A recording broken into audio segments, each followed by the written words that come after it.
Joining me now is Juicy J, Julian Erosa, who will be back in action April the 12th at UFC 314 when he takes on Darren Elkins. Julian, how's it going, my man? Oh, it's going fantastic, Ryan. Thanks for having me on again. It's always a pleasure to talk. Always good to talk to you. Before we, get into this matchup with Elkins, ones that I know the fans are really looking forward to this fight. First, I just want to say, congrats on the addition to the family. It's been a while since we had spoken, so I just want to, ask how dad life is and see how your sleep schedule is nowadays. Man, it's fantastic. Honestly, I just put them down for a nap. Obviously you got to plan your day out to their naps, and when when you want to get something done, you gotta, really, plan it out a bit more than usual. Or before I had a kid, so yeah, just put them down so we can do this interview uninterrupted. But yeah, we actually, my wife's best friend had hired this lady who is a sleep specialist for infants and for babies, and and we decided to hire her, and she helped us out quite a bit. Um, and I would say after about 3 to 3.5 months, he's been sleeping from 7 at night to 7 in the morning, uninterrupted.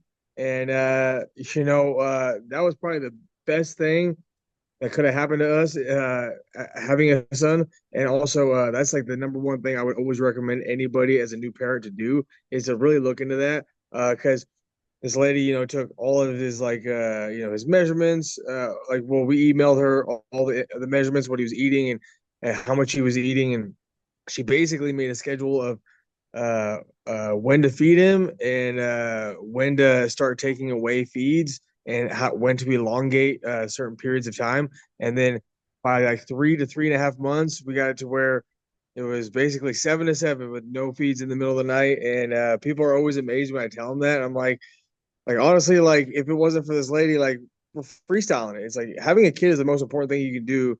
And I have no idea how to do it. Neither does my wife. I mean, obviously, instinctually, we have, in us to take care of kids, but I have no idea what to do, So hiring that lady really helped us out quite a bit. And it's even helping out with him, transitioning into solid foods, and just doing everything else. So it's been actually really, really good. Sleep is fantastic. I mean, I fought Ramos 8 days after having my son. That was probably the worst sleep that I got, in that first week, obviously because of just having him. But and then, I fought C Rod, probably like, 6.5 months ago. So camps have been fantastic. My schedule is basically the same. I owe it to my wife. She takes care of him. As much as she can, and she works a little bit here and there, but yeah, yeah, I can't really complain. I mean, it's worked out, very well. I'm almost scared to ask what this lady charges. Oh no, not. I mean, I was thinking the same thing. My wife's best friend had hired this lady, and she kind of gave us a rundown, and I almost thought it was unbelievable. But I seen it firsthand with their kid. They have like a 3-year-old now, and uh back before we even had our kid, they told us about this, and I was like, I seen it. We'd be at their house, and they put him down at 7. Like, yep, he doesn't get up till 7 in the morning. I was like, whatever you guys are doing, I want to do. And I think altogether we spent about $400. And it's just through email. It's This lady's part of a group of ladies. It's called Mommies on Call, and they're a bunch of, caretakers, nurses, and moms of their own. And yeah, this one lady, Emily, that's part of that group, does these schedules for your kids. And it was, I mean, so I would have spent 4 grand on it. Like, I mean, sleep. I mean, right when we had him, it was like, you're trying to do everything to get your kid to sleep. It's like you buy so many different bassinets, cribs. You get the advanced bassinets that are like, that vibrate and all this kind of stuff, and they promise to let your kids sleep longer, and it's like all that stuff. It doesn't work, as good as most people would think. And then and so, like, having that and just having the schedule right out from day one was just, it worked out so good for us. Obviously, I'm not saying that it was like he immediately started doing that. It took a lot of work. I mean, you kind of got to let them, some people don't like this because you got to let your kid cry out a little bit. If you go in there every time they cry, they become accustomed to that, and not to necessarily say they manipulate it, but they just know if they cry, you'll come in. And so um, there is a little bit of a, it's a little tough for, especially for women. I can imagine, it's tough for my wife. For every week that they're alive, so if they're 5 weeks old, you had to let them cry out for at least 5 minutes before you go in there and you would settle them back down and put them back to sleep. So um, the older he was getting, the longer you had to let him cry it out. And I know I could see how that's tough for a lot of people, but in the long run, it's worked out great. Never really missed a night of sleep. Early on, obviously, and in the hospital, I lost a lot of sleep. But Yeah. shoot, past the first month, it's been fantastic. Good for you, man. Happy for you guys. Anytime I Thank you. see you make a post on Instagram, he's so cute. So congrats Yeah, on all the personal success. Let's talk a little bit about your most recent win over Christian Rodriguez. You did yeah, tell me going in that if you were a betting man, you thought you'd submit him, and that's exactly what you did, man. Like how yeah. pleased are you with your overall performance? Oh, fantastic. Obviously, like with the Ramos fight, I was able to choke him out first round, but I got caught in that. I got caught early on. He had dropped me, and I was able to come back. And so that was, and it was imperfect for me to go out there and do that. And obviously, as a fighter, the one thing I want to do is I want to go out there and be, as perfect as I can and really stick to the game plan. And so I feel like with C Rod, that's what I did. Obviously, we had a couple little exchanges that were a little bit, you know, it was a little risky in some sense, but the very first thing he done, he hit me with a two piece and kind of pushed me against the cage. And once I felt that, because I know he was a bit of a smaller guy for featherweight, obviously he used to make bantamweight. And once I felt his power and that he didn't have that knockout power, I got really comfortable really quick. And then you know, my game plan was to take him down and get him on the ground and actually take his back. And there's a submission, a triangle I like to do from the back that I had been drilling out quite a bit. And I thought that's what was going to happen. And then he had reversed, got on top of me. I was like, well, the round's almost over. And then he gave me his neck, and I was like, whatever, let's just go for it. And, I think it was, a handful of seconds before the buzzer. And I was already in my mind thinking what I was going to, talk to my coaches about in the corner and what I'm going to do better in the next round already before I'd even finished him. And then I was like, well, he's giving me his neck. Like, let's see if we can get out of this quick. And sure enough, it happened. Awesome performance, man. And it's hard to Yeah. believe that's all the way back in July now. I Yeah. seem like I'm asking this question a lot in interviews, so I apologize if I sound redundant, but like, don't you kind of wish you were back sooner than April, right? I kind of thought we'd see you before now. Oh yeah, man. I wanted to get 3 fights last year. It's not in the cards sometimes. I hate to use this analogy, but like beggars can't be choosers, or people say that all the time. And I don't want to say that we're beggars, but the UFC has their routes for certain guys, and what they want to see you do. And so I don't want to I don't want to bite the hand that feeds me. They're giving me good matchups, and they favor towards some of the guys that they like. And I know that the UFC likes me. And so, and a good example of that is David Onama had a fight fall out. This was back on the Jones card. And he ended up fighting a kid short, like less than a week's notice. But I found out that he needed a fight. And I was like, I wanted to fight. It had been like 6 months for me. And so I was like, well, my weight's a bit heavy. And I talked to my management and asked him about that fight. If he needed an opponent that I would be, more than willing to step up. And, uh, but the weight was a bit of an issue, and he ended up actually fighting at 55 against another featherweight that fought him at 55, which would have been perfect for me. But my management told me, hey, do you really want this fight? There's no incentive for you to take this. You're going to get paid the same whether you fight Onama right now or if we wait a little bit and fight somebody else. The problem with fighting Onama is that we have no choice of your opponent. That's the guy you're fighting. But if you wait, we can maybe match you up a bit more favorably.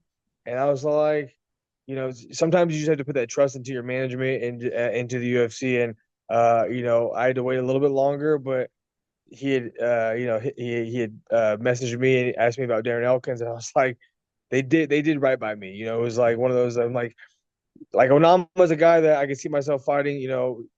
Right now if I had to, or later on, but definitely for me and for my style, I think Darren Elkins is a way more favorable matchup for me than Onama. Onama presents more issues to me than Elkins does, I think. And so Sometimes you just got to put the trust in the UFC and in your management. And if I would have taken that fight, what if I lost? I could have kind of squandered the 2-fight win streak and really trying to build off of that. And being patient pays off sometimes. I'm 35 though as well, so I do want to get as many as I can because you never know. I mean, I hope to be like a Darren Elkins. I hope to be a Jim Miller fighting into my 40s. But that's not always the case, and that's kind of a rarity. So I do want to be active. I want to get 3 fights a year, but I can't be upset about last year. I got 2 first round finishes, fought like 8 minutes, and made a lot of money for those 8 minutes, uh, which was fantastic. But I do, for me as a fighter, I absolutely love fighting, and I just want more cage time because that's truly what I enjoy doing.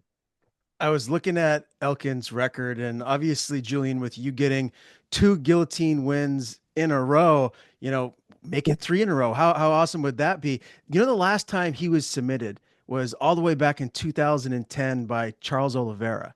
Do you think you Yeah. can make it three submission victories in a row, or submitting him, is that a tall task?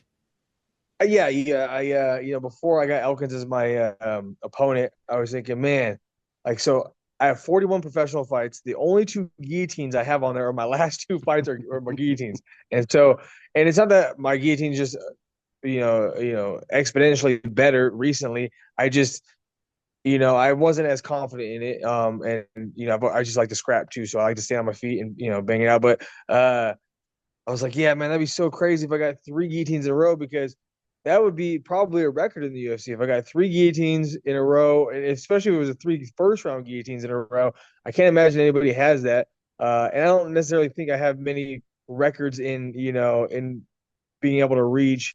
There's a lot of guys that have a lot of wins in the UFC, bonuses, all that kind of stuff. So it's hard to reach some of those other goals or those other records. But if I got 3 guillotines in a row, that's probably never been done. So maybe I could do that.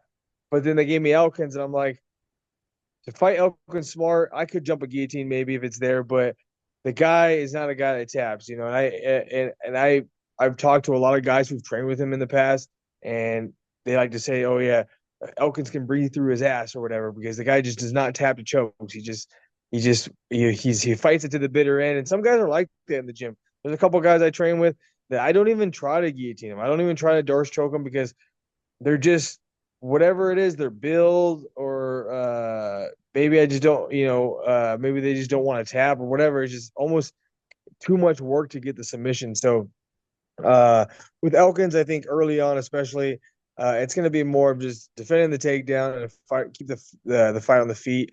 I think I'm better than Elkins in a lot of areas, but especially on the feet. So if I can just keep the fight standing, I think it'll be favorable to me. But I think later on in the fight, if he starts getting desperate, I could go for a guillotine. I have a good way. I have a good ability to use it as a sweep, anyway. So we'll see. I don't want to, you know, just like you said, he hasn't been submitted since 2010. So, and I'm sure he probably doesn't get submitted quite often in the gym as well. So, it's not something that I'm going to go for. I think it's kind of fool's gold, like my old coach Casey used to say, "Fools jumping guillotines with fool's gold." And so, unless you got it, uh, I think it's smart for me just to defend the wrestling and then maybe work for a submission later on in the fight.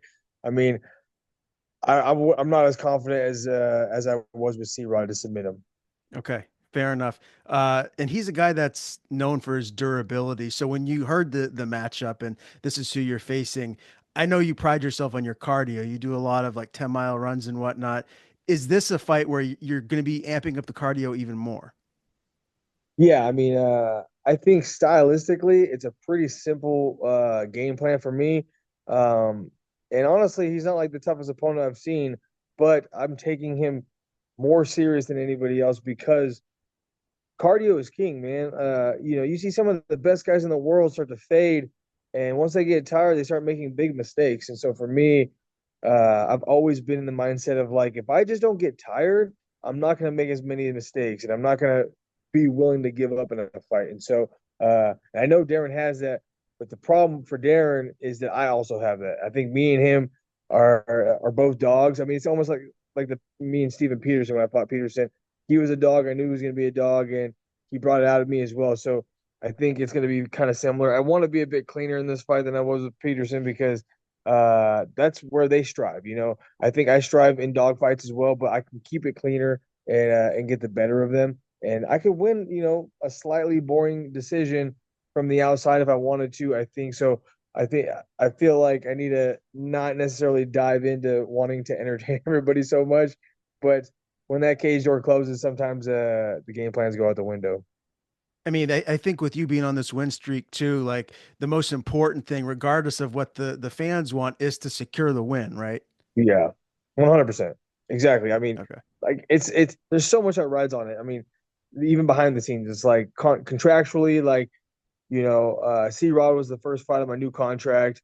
So what all you want to do is you want to just keep, building that. Your contract is your resume. So for your next contract. So, you know, I got lucky enough that my new contracts before this one started with Caceres. I lost to Caceres, then I lost to Padilla, and so I was 0-2 on that contract, and then I beat Ramos, and I was worried that they weren't going to give me a new contract, that I was just going to have to fight my contract out and just hope to God they try to re-sign me after that. And luckily for me, they gave me a new contract with C Rod, and I was able to win that fight. So you feel like you start a new it's almost like you start anew with a on the new contract. You just feel uh with when I lost to Alex Caceres, it was like shit, I'm already down one on this contract.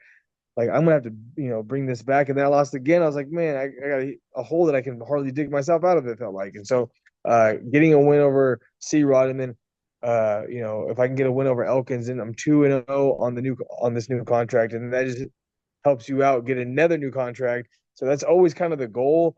But nobody really sees that behind the scenes. Like none of the fans know that that's kind of going on as well. So that's so important, obviously. And then if that resume looks good, then when they're giving you a new contract, they might offer you more money. You might get, monster sponsorships.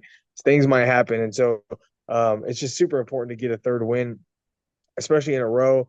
If I can get a finish over Darren Elkins, that's even better because finishing, Ramos, C Rod, and if I got Elkins, it would just be like kind of a trifecta of things. And all those guys are tough dudes. And so it could maybe put me in a spot to where my next fight could be maybe a top 15 guy, and maybe a new contract. So that's really the ultimate goal. Yeah, no doubt. Well, you're sitting pretty right now, and if you do get this win over Elkins, I'm sure that's going to go a long way to have you knocking on the door of that top 15. With him being 40 years old too, though, he's on a two-fight win streak, so like he's still beating tough guys. Do you see any slippage at all in his game, or is this like the best version of Darren Elkins? I mean, I have no idea. I mean, it's all with Darren Elkins. It's like there's so many fights I've watched him, and even back in the day where he's been losing like the entire fight, and then just stays in there, and then and gets a win over guys that are, in my opinion, much better than him. But people break, and what that's like I said, cardio is king, and he has that. He has that dog in him. Fantastic example is that it was with him and Mirsad Bektic. And Mirsad beat him up for 2.5 rounds and then got exhausted and ended up getting finished. And it's like, and that's his style. So I wouldn't say that that I'm getting the best or the worst version of him. But yeah, I think he's got a TJ. I think was it TJ Brown and Pineda? Those are his last two Yeah, fights, something like yeah, that. But it's like, and those guys are tough. But I think it's also dependent on the opponent. Like Pineda retired right after that fight, so he might have not been all there, as serious in the gym, maybe knowing it was his last fight. I feel like you get some guys that are like, it's my last fight, I want to go out and win, or you get some guys that just want to get a paycheck and get out of there. And then TJ Brown was doing fantastic in the fight, but I think he was just doing too much, and then he ended up getting finished because he got gassed out. So, like I said, I think the problem with Darren with me is that I have the cardio and I have the size as well, but I have the dog in me as well. Like, me and him are very similar in that sense, but I think I'm better in other aspects of MMA on top of just having the cardio and being a dog.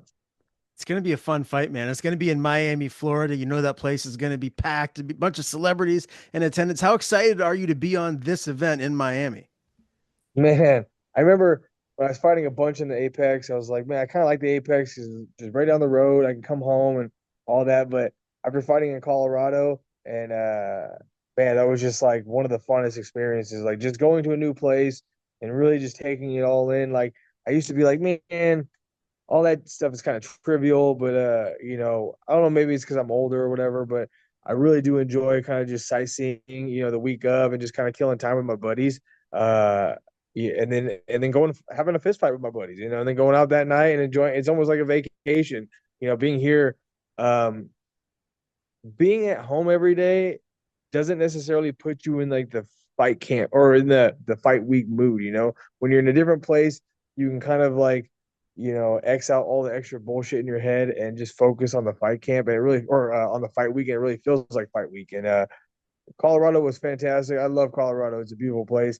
And I think, and I've never been to Miami. I've only been to the East Coast one time ever. So it's gonna be fun to go to, or I've never even been to Florida as well. So it's gonna be fun to go over there. I'm gonna take my son and my wife and get to see the beaches after that. And so it's gonna be super fun. And I'm excited just to go, enjoy it with my family afterwards as well because we're gonna stay a couple of days. Nice, man. Well, hopefully you get to celebrate a win with the family afterwards. Let me get a couple of fight picks from you. Obviously, the main event is Yeah, for the vacant featherweight title, Volkanovski, Lopez. Who do you see winning that? How? you know, Volkanovski's been, he was doing so well, and then he's been kind of falling off a little bit, but I still think he has it in him to kind of maintain the way he was. Um, Lopez is a quick starter, but I've seen him kind of fade. I mean, even when Dan fought him, Dan Ige is like my number one training partner, especially right now because he's fighting Woodson on the same card as me, and I'm about the tallest and lankiest guy you could find to try to resemble Woodson at all. But so when he fought Ige took it on 4 hours notice. Like, that shit was crazy, right? But Diego was fading in the third round. Dan, it looked like if that fight was a 5 round fight, Dan might have had that, might have taken over that fight. So it'll be interesting to see how he's able to adjust from these 3 round fights and to fight for the championship against a guy like Volkanovski. I think Diego could get him out in the first round, or I think Volkanovski takes over the fight. And I think that it's a higher percentage that Volkanovski takes over the fight than Diego finishing him in the first round. So I would give it to Volkanovski by decision. That's kind of where I'm leaning too. Michael Chandler, Patty Pimblett. Man, it'll be interesting. I mean, obviously, Paddy Pimblett was an old foe of mine, but he's completely different than he was back then. I It's going to be just very dependent on if he's able to get Chandler down. I think Chandler's got that type of power. I mean, Jared Gordon almost knocked out Patty like 100 times in their fight. So, and it's going to be hard to get Chandler down. And for being as muscle bound as Chandler is, his cardio seems to hold up pretty well, especially in these slugfests. So, I'll give it to Chandler. But Patty's been surprising me. I mean, but this is definitely a step up in competition. I think his last fight was Bobby Green, which is obviously a solid opponent, but I think Chandler's a step up, and it'll be interesting to see how he deals with Chandler's ability to wrestle as well. It's gonna be an interesting one. Another fight I'm curious to get your take on. Pitbull making his promotional debut against Yair Rodriguez. What do you think we're gonna see in that fight? Man, like kind of what I've been hearing about Yair is that he's kind of a nomad. He kind of just kind of floats from place to place, and uh, that's you know I I don't know how solid he is like compared to how he used to be. I mean, I don't know if he just got away with athleticism for a while and he's just kind of fallen off a little bit. But Pitbull's been known to just knock people out. So I don't know, man. That one was an interesting one too, but I think I gotta go with Pitbull.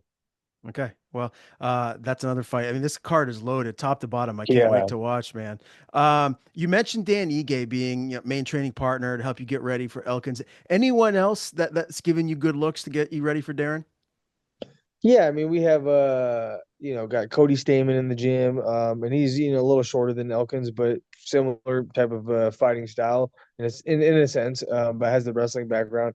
Um, some other lower level professionals as well in the gym that help out as well. But me and Dan have been given, I mean, even yesterday for sparring, me and Dan just did three straight, basically just fought each other. It works out perfectly for both of us because we're on the same card.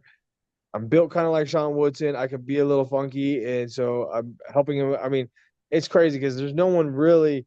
at featherweight that you could get to mimic Sean Woodson. You had to find a 55er or 70 pounder that's even close to that height with the reach advantage as well. So I've been helping Dan out with that, and he's been helping me out with Elkins, and obviously fighting the same night. You know, every all lines up, and our training is pretty similar to each other. So we can also feed off each other and help each other out. So it's been a pleasure. Me and Dan haven't necessarily been as entangled in a fight camp as we have for this one. So it's been nice to get a little closer with him and just train, train like every single day, basically with the same guy, and really try to figure each other out and help each other out as much as we can leading into this fight. I have to ask you this, so I apologize. You can just tell me to pound sand if you don't want to get into it, but No. I got to ask you about the whole Sean Strickland, Eric Nicksick drama there. Is everything good between the two of them?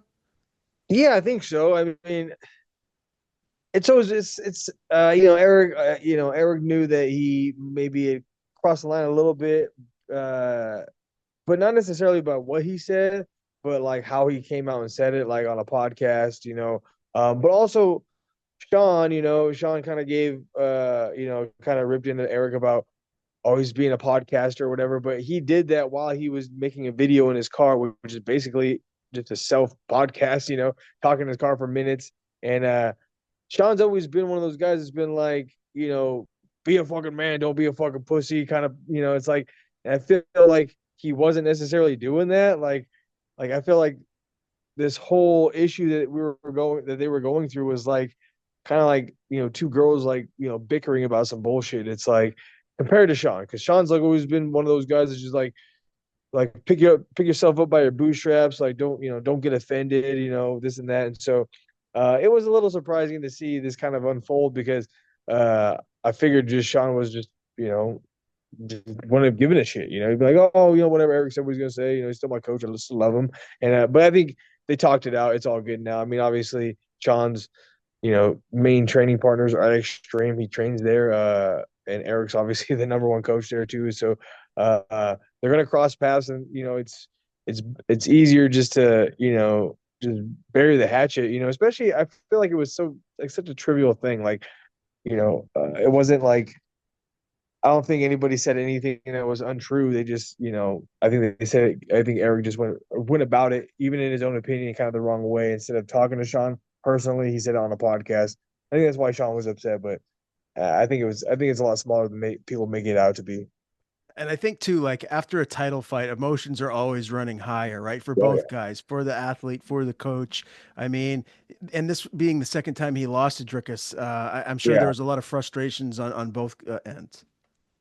yeah. And I think really what got Eric mad about the whole situation was that uh, I think the week of like Sean was kind of saying he didn't want to, or after the fight, Sean was saying that he didn't even want to be there or something, and like was I think he was dealing with some injuries and it's like dealing with some stuff here and there, and Eric's, or I think it was even before the fight he had said something like that, and I'm obviously I kind of stay out of these things so I don't know the exact details, but uh I think he had said something like he kind of didn't want to be there before they even go fight for a championship, and so Eric's like, well, what the fuck are we doing? What am I doing here then? I travel all the way across the world to be here, and then you don't like I don't like I hope you go out and win, but then I think he felt like by the way Sean fought that night that maybe he wasn't even in it to win it. He was just kind of going through the motions, and that can be frustrating as a coach. I could see why.